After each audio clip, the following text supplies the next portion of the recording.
Let's talk about stress and how to manage stress. Imagine this. 300,000 years ago, you are walking along collecting berries and turn around the corner and are face to face with a hungry tiger. What do?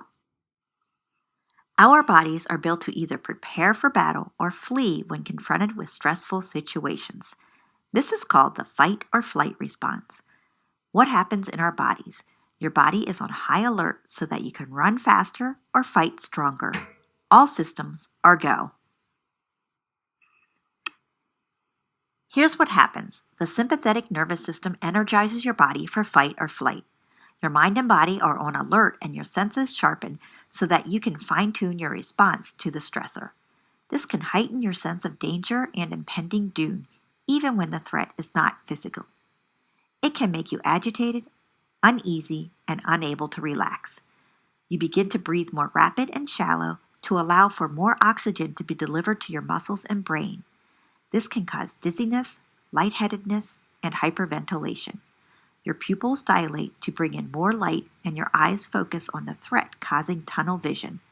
While this increases your visual perception, it can cause eye strain, blurred vision, sensitivity to light, and spots in front of your eyes.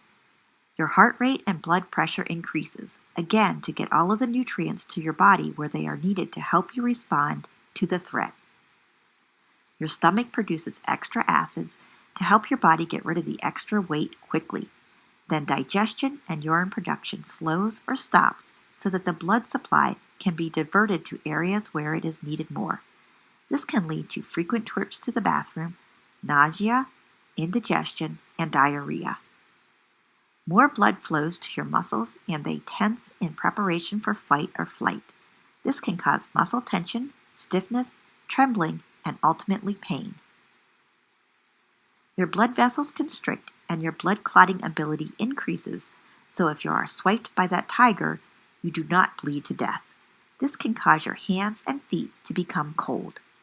Finally, systems that you do not need for your fight or flight response slow down or even shut down, including your digestive system, immune system, and reproductive system. This is your immediate response to a threat. But what happens over the long term? Chronic stress can wreak havoc on every system in your body. An increased heartbeat, increased blood pressure, and constricted blood vessels can lead to cardiovascular problems such as high blood pressure, atherosclerosis, diabetes, and heart disease. Breathing becomes faster and more shallow. If this heightened state persists, it can affect your respiratory system. Increased stomach acids can lead to digestive issues such as diarrhea, nausea, constipation, and indigestion. Your endocrine system goes into overdrive, producing adrenaline, noradrenaline, and cortisol, and shuts down systems like your reproductive system so that all energy can be focused on fighting or fleeing. In addition, your pancreas produces less insulin and blood sugar levels rise. This can ultimately lead to diabetes and heart disease. Your muscles tense and can create muscular imbalances, which can lead to skeletal issues such as chronic back pain, neck stiffness, tension headaches, muscle cramps, and fatigue. Finally, your immune system is repressed with recurring or chronic stress. This can prohibit your immune system from fighting off disease and illness, including cancer. Stress can be the cause and consequence of psychological health issues, including impaired cognitive function, memory loss, Alzheimer's disease, anxiety, and depression. Stress can also exacerbate the symptoms of bipolar disorder. At the end of the day, chronic stress can touch every physical and psychological system in your bodies. Adverse childhood experiences, or ACEs, are potentially traumatic events that occur in childhood, such as experiencing violence, abuse, or neglect, witnessing violence in the home, and having a family member attempt or die by suicide. Also included are aspects of the child's environment that can undermine their sense of safety, stability, and bonding, such as growing up in a household with substance misuse, mental health problems, or instability due to parental separation or incarceration of a parent, sibling, or other member of the household. Adverse childhood experiences have been linked to low life potential, such as social, emotional, and cognitive impairment, risky health behaviors, chronic health conditions, and even early death. As the number of ACEs increases, so does the risk for these outcomes. Again, think back to Module 1 when we discussed social determinants of health, where unhealthy environments where we live, work, and play have a major impact on our overall health. Another response to a stressful situation is to freeze. Freeze is a totally disabling response that occurs when you've concluded that you can neither defeat nor safely escape the threatening situation. You feel utterly helpless. Neither fight nor flight is viable, and there's no one to rescue you. You become self-paralyzed with panic, horror, or dread that you freeze or numb out. Dissociating from the here and now is the only and best thing you can do. Shutting down physically, emotionally, and mentally permits you to not feel the harrowing enormity of what's happening to you. In addition, if you are not putting up a fight, your aggressor may lose interest in continuing their attack. Because children do not have the developmental capacity to protect themselves, the freeze response occurs far more commonly in children than in adults. As we grow, our cognitive development and emotional resources mature and you feel far less vulnerable. Lingering symptoms can be misidentified as phobias, panic attacks, or obsessive-compulsive behaviors. This response as a child is the foremost predictor for developing PTSD symptoms as an adult.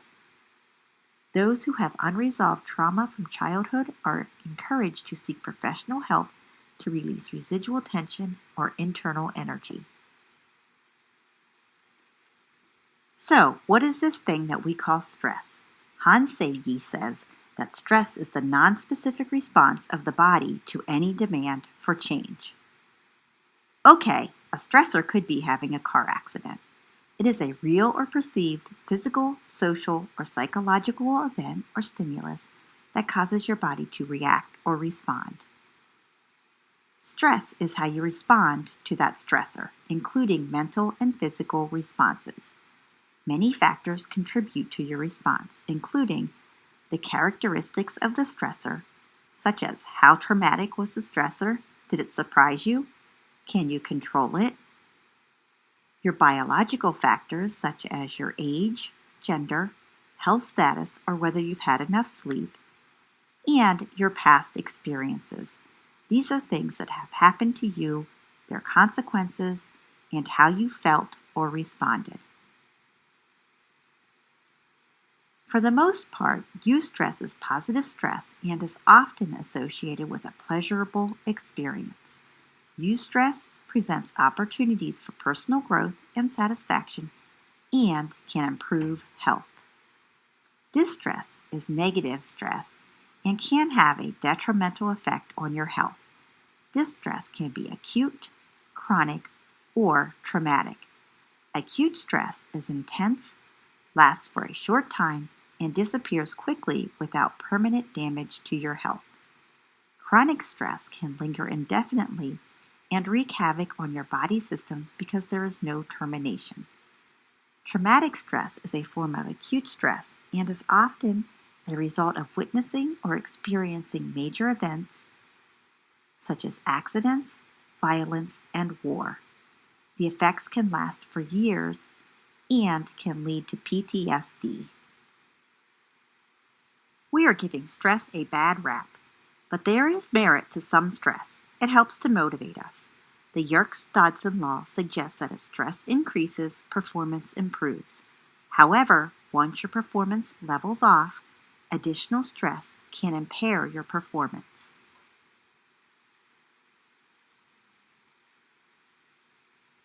This week, your assignment will be to keep a stress log for 3 days. This will help you to identify and reduce the stressors in your life. You can find the instructions on D2L.